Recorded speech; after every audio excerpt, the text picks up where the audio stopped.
Olá, meus queridos. Estamos de volta para continuar falando um pouquinho sobre a Primeira Guerra Mundial.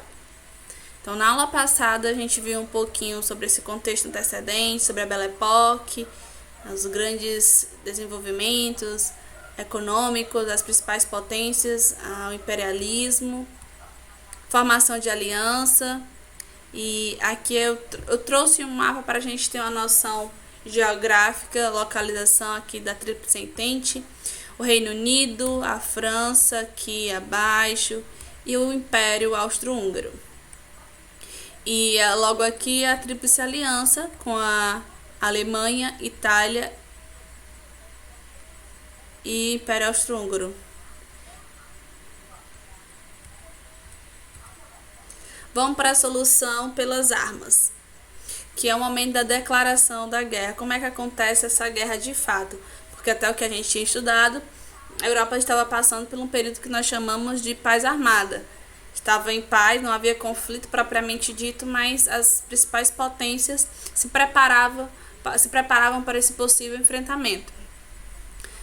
A declaração da guerra acontece quando um território que era alvo de conflitos, que era o território da Bósnia, que era tanto reivindicada pela Sérvia como reivindicada pelo Império Austro-Húngaro. Só que naquele momento da história, 1914, a Bósnia estava sob o poder do Império Austro-Húngaro. Só que aquela região era região conflituosa, porque também era um território, como eu disse anteriormente, reivindicado pela Sérvia. E aí, naquela tensão, o herdeiro do trono do Império Austro-Húngaro, o Ferdinando, com a sua esposa, foi fazer uma visita diplomática para tentar diminuir as tensões na região. Então, quando a Sérvia ficou sabendo dessa visita, eles prepararam a Mão Negra, integrantes da Mão Negra, que era uma seita, e eles fizeram um ataque, fizeram inicialmente um ataque para matar Francisco Ferdinando, só que inicialmente eles não conseguem. Na segunda tentativa eles conseguem atirar e matar tanto Ferdinando quanto a sua esposa. Obviamente que a guerra não acontece só por isso, não é só esse fato, o fato do assassinato do herdeiro do trono do Império Austro-Húngaro, não é apenas isso, mas os sentimentos já estavam aflorados na Europa. Então, alguma coisa que acontecesse que envolvesse esses países, provavelmente ia acarretar nessa guerra. E aí é algo que acontece. Depois desse assassinato, desse ataque, os países acabam formando e aumentando, intensificando suas alianças. E o crescimento da Entente. A guerra propriamente declarada, após esse momento, a guerra tem os dois momentos. Inicialmente a guerra começa com a Guerra do Movimento, que é o ataque para as duas frentes. É o ataque tanto para a França como o ataque para a Rússia. Só que esse movimento, essa Guerra do Movimento, ela vai ser deixada pela Guerra das Trincheiras. Eles vão deixar de usar a tática da Guerra do Movimento para apostar nas trincheiras. Lembrando que as trincheiras, como tem aqui nessa imagem, acho que dá para ver bem direitinho, eram buracos que chegavam a 1,80 m, quase a 2 metros de profundidade, e lá os soldados ficavam grande parte do tempo. Era o chamado, a tática da imobilidade. Se a primeira tática foi do movimento, essa segunda tática, com um tempo maior, as guerras das trincheiras, era marcada pela imobilidade. Então, eles passavam grande parte do dia, as circunstâncias nessas trincheiras eram as piores possíveis. Então, as pessoas que morriam não era deixada tão distante dessas trincheiras. Então, quando a chuva vinha, alagava, e era insetos, enfim. E as pessoas que ficavam feridas não tinham como sair para se tratar. Era um acúmulo e a situação era totalmente insalubre dentro dessas trincheiras. E em 1914 também acontece o crescimento da Entente e da Aliança. Em 1914, países como o Japão vão entrar para a guerra E a Itália, em 1915, que entra do lado da aliança, da Tríplice Aliança, passa para a Tríplice Entente. Em 1914, o Japão entra do lado da Entente. Então, os países vão começar a aumentar aí as suas alianças. E a tecnologia a serviço da morte. Pesada essa frase, né? Mas é bem isso mesmo. Na Primeira Guerra, o avião, por exemplo, era usado inicialmente para fazer uma análise do território. Posteriormente, esse avião começou a ser usado também com as metralhadoras. Metralhadoras que para a época também já tinham uma tecnologia bem avançada. Elas começaram a ser usadas em guerras, dando 600 tiros por minuto, alcançando 900 metros. Então, era uma tecnologia que para a época bastante avançada. Como também os tanques de guerra, como vocês estão vendo, a própria Alemanha usa os submarinos. A Alemanha tem o interesse de atacar a Inglaterra. A Inglaterra, difícil de atacar pela questão da marinha, ela tem grande desenvolvimento na questão marítima. Então ela vai desenvolver aí algo para afundar os navios que levam medicamentos e alimentos para a Inglaterra, que são os submarinos. E o mundo reorganizado.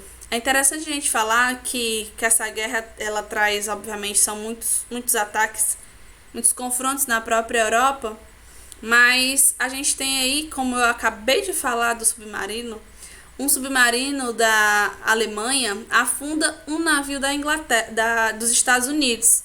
E aí vai ser o momento divisor de águas para a guerra, a entrada dos Estados Unidos, que acontece lá em 1917. Em 1918, as tropas dos Estados Unidos estão presentes aí, fazendo toda a diferença para o finalzinho dessa guerra. Em 1917, os Estados Unidos entram, e é interessante a gente lembrar que a guerra ela começa em 1914. Então, 1914, 1915, a guerra está acontecendo. A Alemanha está gastando seu poder econômico, seus soldados também. Então, já os países que estão participando aí todo esse período já estão desgastados. Quando ela chega em 1917, o navio dos Estados Unidos passa por um território que eles sabiam que tinha naquela região muitos submarinos da Alemanha. Então esse navio dos Estados Unidos é afundado, e aí essa justificativa para a entrada dos Estados Unidos nessa guerra. Estados Unidos, obviamente, como tem o seu navio afundado pela Alemanha, entra na guerra do lado da Entente, apoiando a Entente, e vai ser importante demais para o finalzinho dessa guerra, para que a guerra chegue ao fim. Obviamente, vamos lembrar, né? 1.200.000 soldados bem alimentados, com toda a energia, para lutar com soldados que já estavam há muito tempo em guerra, com os países que já estavam com recurso bem escasso, como eu já tinha comentado para vocês. Em 1917 também é um período que a Rússia sai da guerra. A Rússia é chamado, se a gente for observar naquele mapa que eu coloquei, mostrei para vocês, é um mapa bem grande. A Rússia é chamado de gigante dos pés de barro. Por quê? Porque muito embora fosse a sua extensão territorial grande, mas a sua estrutura econômica não era tão forte em relação os outros países, se comparado aos outros países. Então, na própria Rússia interna, eles vão estar vivendo aí uma revolução, que é a chamada Revolução Russa. O movimento bolchevique, com os dizeres paz, pão e terra, eles tiram a Rússia da guerra. O czar, que estava no poder, ele perde o poder na Rússia e assume os bolcheviques. E quando eles assumem esse poder na Rússia, eles assinam um tratado chamado Tratado Brest-Litovsk, abrindo mão da guerra, mas abrindo mão também de alguns territórios, domínio de alguns territórios, para poder sair da guerra ele também ele perde alguns territórios, alguns domínios. E diante de tudo isso, do enfraquecimento ocasionado pela chegada dos Estados Unidos, aos poucos vai acontecendo as rendições. O Império Austro-Húngaro se rende em outubro, pouco mais de novembro, com a situação já difícil de conter, a Alemanha também se rende. E essa rendição da Tríplice Aliança ocasiona no final aí dessa Primeira Guerra Mundial, com várias consequências, como um dos principais o Tratado de Versalhes, que muitos historiadores dizem que é a continuação para a Segunda Guerra, é o entremeio para a Segunda Guerra, porque o Tratado de Versalhes a gente chama de tratado, mas há uma controvérsia. Tratado é algo, um acordo. Na verdade, o Tratado de Versalhes não foi acordado, foi algo imposto à Alemanha. Então, o que foi essa imposição de Versalhes, como nós podemos aí considerar? Foi a devolução do território chamado Alsácia-Lorena. Lembrando que esse território foi um dos motivos pela entrada da França na guerra também. Então, um território importante, rico em minérios. Então, esse território volta a pertencer à França. A Alemanha é obrigada a pagar indenização para os países que vencem. A redução do exército. O exército é reduzido a 100 mil homens. É proibido eles se organizarem a marinha para guerra, tanques e aviões de guerra. Proibida a união da Alemanha também com o Império Austro-Húngaro, que vai deixar de ser Império Austro-Húngaro. Enfim, esse Tratado de Versalhes, a Alemanha vai sentir como uma imposição que traz para eles muita humilhação. Então, eles vão se preparar, eles vão se nutrir dessa humilhação para organizar aí uma Segunda Guerra Mundial, né? Então, esse Tratado de Versalhes é o início das cenas para os próximos capítulos, que vai ser a Segunda Guerra Mundial. Espero que tenham entendido, espero que tenha ajudado para a resolução também das questões. Possíveis dúvidas, entre em contato comigo, estou no WhatsApp, no grupo de vocês. Espero que fiquem bem, que estejam bem e até a próxima aula.